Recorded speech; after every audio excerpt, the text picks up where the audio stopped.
Ongi etorri Protalen podcastera, beste atal bat gaur eta beste protagonista bat, kasu honetan, atal honetarako punta-puntako mekanizazio prozesuetan aritzen den norbait ekarri dugu, gonbidatu dugu, Mikel Senperena da bera. Mikel, kaixo. Kaixo, non nerea. Esan diguzu gainera 12 urte inguru daramatzazula hemen, konta iguzuzuk zehazki zein alorretan egiten duzun lan, Anpon.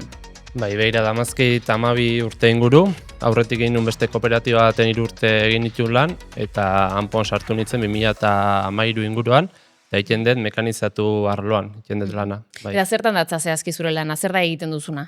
Ba, gure lana da, fundiziotiken materiala etortzen zaigu, material brutoa deitzen dana, kalitate ezberdineko materialakin etortzen dira, eta guk egiten dugu makinan sartu, eta mekanizatzean datza. Giza. Eta zertan datza zehazki mekanizazio prozesu hori? Zehaztasuna garrantzitsua da? Bai, nik uste gero eta garrantzitsua dela urtea joan ahala, bezeroek ere exigentzia maila handigoa daukate, eta nik uste bai, tolerantzia gero eta estuagoa dira, eta zehaztasuna gero eta garrantzitsua da bai. Eta zure ikuspuntutik mekanizazioan lan egiteko zer da garrantzitsua edo, ze kualidade dira garrantzitsuak? Ezagik, pazientzia izan daiteken bat, Nik uste denetik behar dula pixkat pazientzia, arreta, dena despiste txiki batekin, nik uste oso gutxi behar dula, tolerantzietik kanpo ateratzeko neurri horiek, eta bai. Eta denbora honetan egin duzun ibilbidean, mekanizazioan egin duzun ibilbidean, zer ikasi duzu, zer esango zenuke ikasi duzula? Mekanizazioan asko ikasi detela esango nuke, bai arlo pertsonalean eta bai teknikoan ere bai. Hasiera batean, ezkenekien egiten genituen balbulak zertarako ziren, eta orain denborarekin ikasi dugu balbulak oitza zertarako dan, nola montatzen dan, eta ze erabilera izango duen. Zagit, zein esango zenuken izan dela, denbora honetan zure erronkarik handiena, zerbait gogoan baduzu bereziki? Erronka bat esateko ez daukat, erronkak egunerokotasunean dauden erronkak izango die, bai. Bezero batek pieza bat balidatu behar duela eta urgentea dela eta esaten digunean eta astebete daukagula makinan pieza hori egiteko, erronkak guretzat hori dira. Horiek ondo egitea eta azkar entregatzea, epean entregatzea. Eta azken urte hauei begira, nola esango zenuke aldatu dela mundu hau?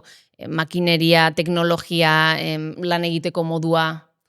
Bai, nik uste dena aldatu dela. Sartu ginenean gehiena zan paperean planifikazio bat ematen ziguten, eta paperean eta orain dena inda digitalizatu eta automatizatu egin dela esango nukenik. Planifikazioa ja ordenagailuan jartzen digute, dena da automatizatuta, piezen denborak automatizatuta daude, eta arlo horretan dena uste aurrera doala, abantzatzen dijoala. Eta oso desberdina diren osagaiak mekanizatzen dituzue?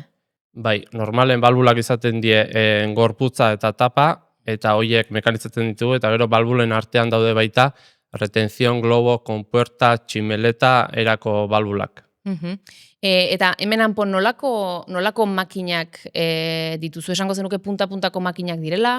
Bai, orain dela aurreneko makinak Trevisan motakoak ziren, zentro mekanizatu batzu dira, eta orain dela 21 urte, 15 urte ekarri ziren Anpora, eta geroztik, orain dela 7-8 urte, etorri ziren 2 makina berri, ja 5G sistema paletizatuarekin, eta hauek neurketak barruan egiten dituzte, pieza neurketa bertan egiten dituzte, eta nik uste punta-puntakoa direla, eta urtetik urtera makina hobeak datozela.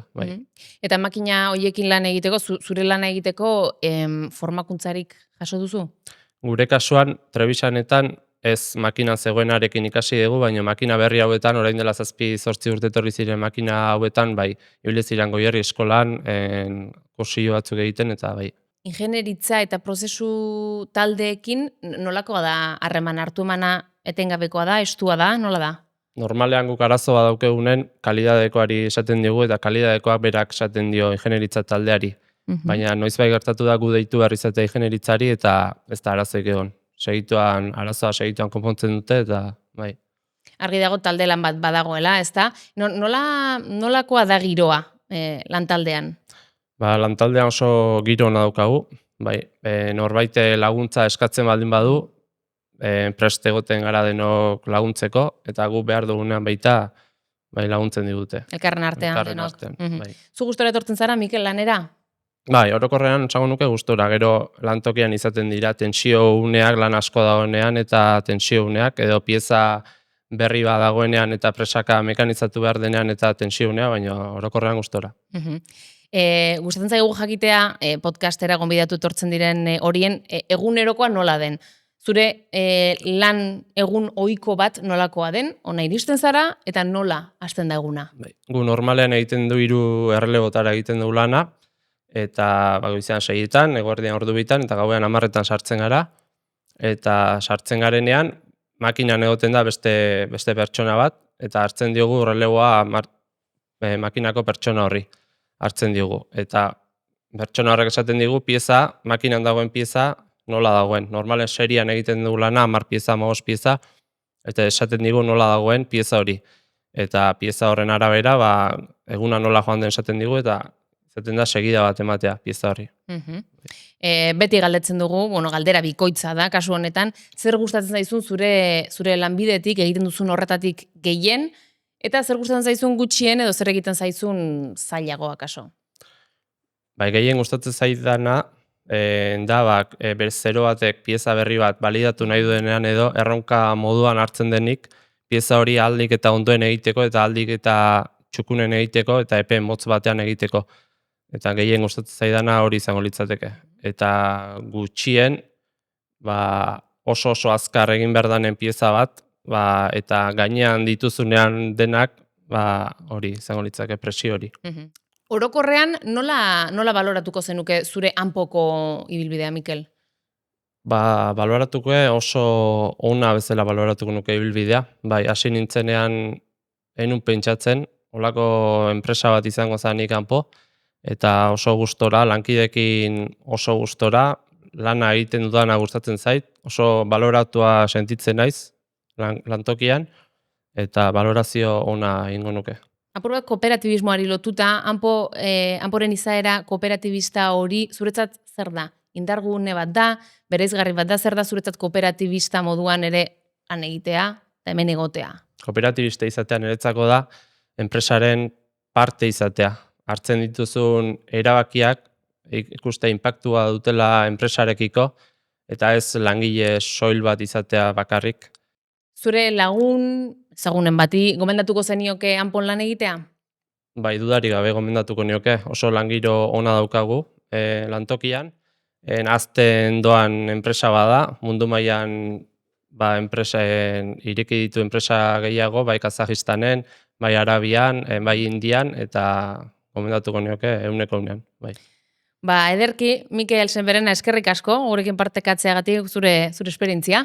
Zuri. Eta ondo izan. Eskerrik asko.